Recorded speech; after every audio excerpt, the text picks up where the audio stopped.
Ito ang 5 signs na hanggang option ka lang. Number 1, kapag tinatanong mo siya kung anong relasyon yung dalawa, ang tawag niya sa inyo, masaya. Kailan pa nagkaroon ng relasyon na ang tawag masaya? Number 2, kinokonta ka lang niya kapag kailangan ka niya.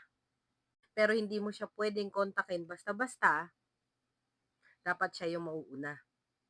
Ayun, hanggang bengbang ka lang.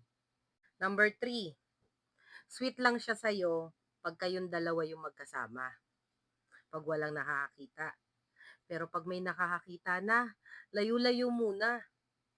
O kaya, sweet siya sa'yo kapag alam ng circle of friends nyo na kayo. Ayun, landian kayo sa inuman. Number 4, hindi kanya pinapakilala sa mga importanteng tao sa buhay niya. Ang pakilala niya sa'yo, katrabaho, kaibigan, o classmate. Hindi kanya pinakilala kahit kailan nakarelasyon ka niya. Number 5, ikaw yung laging nag-e-effort. Pero siya nag-e-effort lang kapag may kailangan sa'yo. Hindi porket sa umpisa, sa gitna, masaya, kahit sa dulo, alam niyong masakit, ang importante nag-enjoy kayo sa gitna, tama na.